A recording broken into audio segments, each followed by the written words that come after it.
Well, I've been back to England and brought my son back because it's for his best interests. He was taken away by his father, from his grandparents, from his house, from his school, and to a 6-year-old child that's a very grave thing to happen.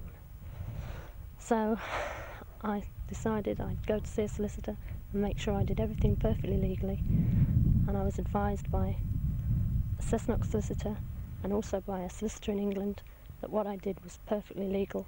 I've been served with no papers. Whatever's been said about me in the paper, I hope nobody believes. There have been reports that there's a British High Court order granting custody to the father. Well, if there was a High Court order, I've received nothing. And if this has happened, then it must have happened since the time I've left. Or it had happened and nobody stopped me through the airports where it should have been happening, where I should have been informed. As far as I'm concerned, I've done nothing illegal, only to bring my son back to myself. Well, very soon the visitor's visa for you and your son will be expiring, and yet you hope to stay in Australia. What steps have you taken? Well, I've been to the immigration department to see about a work permit, because obviously I'm going to have to support my son, and I've just got to leave it up to them and hope they help me.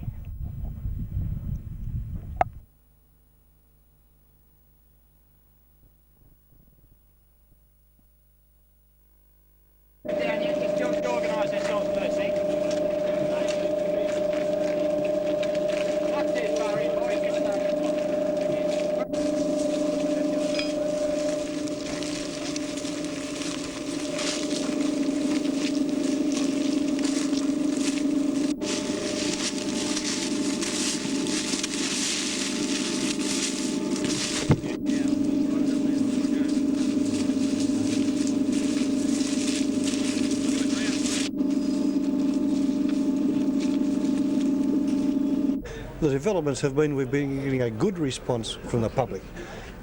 We've had numerous telephone calls about hitchhikers. All these have been investigated and they're all helpful. We still haven't got the body identified at this stage. I understand there's been some photographs released today. What's the details on those? Yes, the photographs have been released. They are coloured photographs of the actual body. The face has been restored, and as far as we can establish at this stage, that is how he looked in real life. Does it appear that the investigations have reached a dead end? No, far from dead end, because we're still getting a lot of information from the public, and which we are grateful for.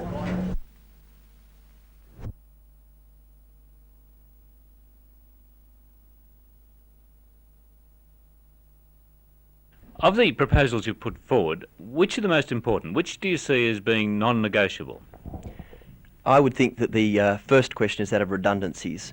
It appears to us that from the figures that we have, there may well be quite a number of redundancies involved, or less teachers involved in the new system than the old.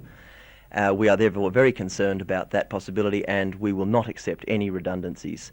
The second issue, I suppose, is the promotions positions. We are not prepared to accept less promotions positions under the new system than exist under the old system. And I think the third very important issue, which I don't think has been given enough consideration at this stage, is the question of the staffing of the new schools. Obviously, a lot of teachers would like the senior high school, and a lot of teachers will feel locked out of that into the junior high schools.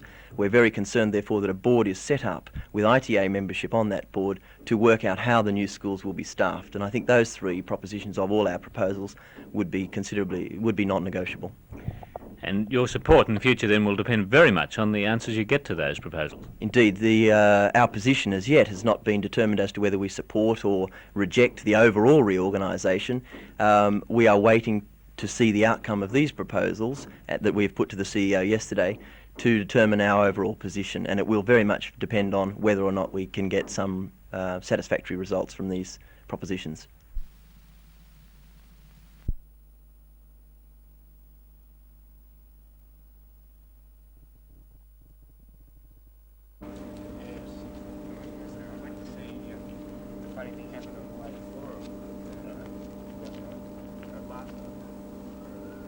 Well, I regard it as being grossly distorted and exaggerated and not in accordance with the situation at Stockton Hospital at all, with which I've been closely associated since the formation of the Health Commission 7 to 8 years ago. And not only have I visited this hospital frequently during that period of time, but various ministers for health, including the present minister, have been here during that time. The current minister has been here twice in the last 3 years. The Chairman and other members of the Commission have been here frequently, at least once a year, and I'm required to visit the hospital at least once in each year and review the whole of the operations of the hospital. There is no evidence to support the exaggerated claims that are made in the report. Dr. Ballenden, what is your initial reaction to the report? I'm very disappointed that so many things could be exaggerated, and I'm particularly concerned about some of the parents who then may overreact to it, or perhaps some parents that require help even now and may delay the help that we can offer.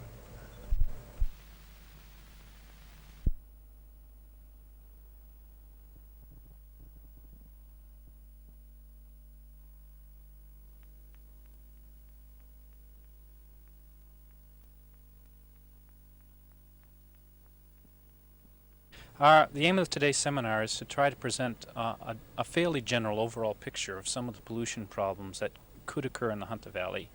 What we're trying to do is sort of get an idea of what happens from inside the plant or inside the pollution causing industry.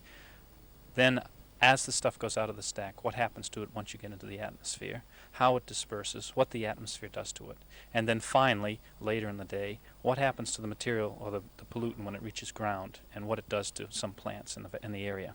I would imagine that weather data would be a very important aspect of these discussions. Yes, one of the features I'll be emphasizing in my talk is the fact that while we are working toward getting better meteorological data for the valley, there are still some major gaps. For example, we don't really know what the effect of a subsidence inversion is on the dispersion of the pollutants in the valley.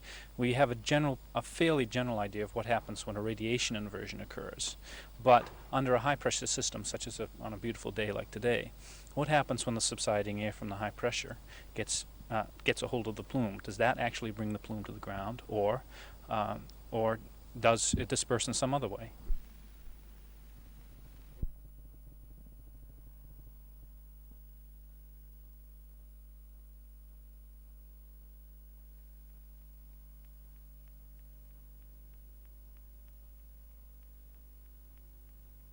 Well, Ray, we're very upset about it. We feel that the council's just brushed aside our application for consideration.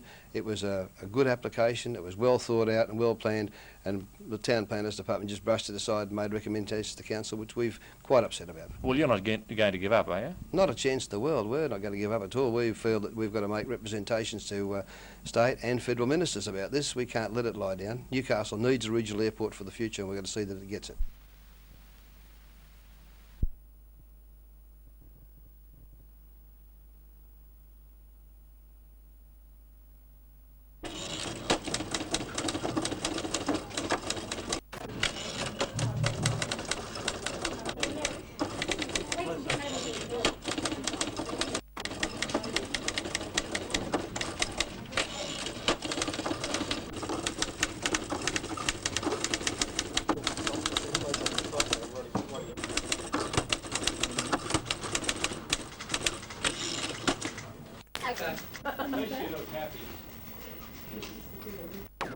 I don't know whether you could talk about a biggest one or not.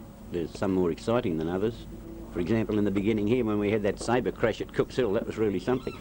We went to air with pieces of the fuselage on camera no more than 10 minutes after the plane hit the ground, and we had film to air within 20 minutes of it happening. I don't think you can talk of big stories. That important ones may be, exciting ones, yes. There's been an awful lot. The day war broke out frightened me more than anything else. I happened to be in camp when it happened, and I never came out. That was very important.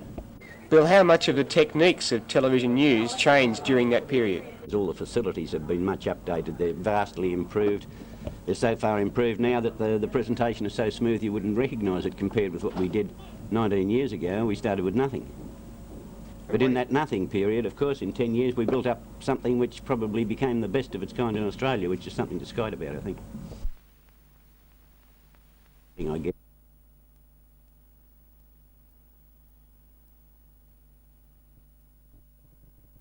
Well, David, I think Belmont's performances throughout the season speaks for itself.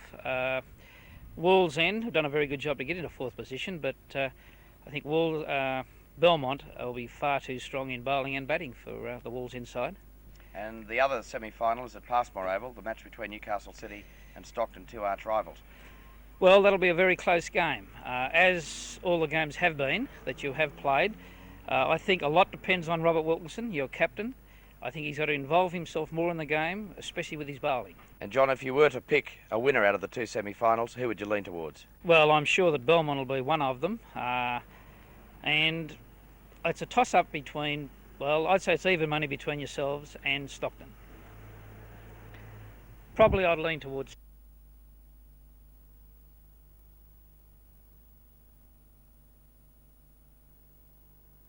Just as hard as Sydney. It's maybe just that fraction bit slower, but it's still very hard. What about the training side of it? Do we actually put the work in up here as they do in Sydney? Well, down in Sydney they'd be training probably 3 days a week by now. They'd be well into that. They've had maybe 2 or 3 more trials than what we've had. West Newcastle have only had played against the entrance, down at the entrance, and they weren't a real strong side. And we played South last week, which have a lot more to offer, I hear, during the season what they had in the pre-season comp. Yeah. You're going to Curry this weekend on Sunday. Yeah. What have you heard about Curry at Curry? I hear they're very tough at their home ground. Actually, I hear they're tough anywhere, but looking forward to it. I think it'd be a very hard match. You will enjoy the day up there. The ground will be jam-packed. The rugby league is king on the coalfields. Yeah. What about representative football, Peter? Would you love to get a Newcastle shirt this year?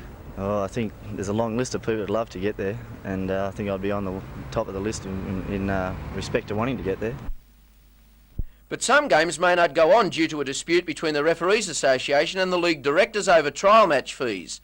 Some clubs have already succumbed to the ref's demand of $100. Others have not, as Ref Secretary Bill Campbell explains. Yes, Lee, we've had 3 clubs pay us the $100 at this stage, which is Central, Cessnock and Lakes. What games are on then, Bill, at the weekend? At this stage, Lee, all first grade games are on. All games at Central home games, all of Cessnock home games and all of Lakes home games are on, which includes juniors, 2nd division. At this point in time, though, the others are definitely off. At this point in time, they are definitely off till after we have a meeting tonight with the Board of Directors of the Newcastle Rugby League, which is at 7 o'clock. Are the referees going to back down on this issue? No, Lee. We've gone this far with this particular issue and there is no way that the referees will back down.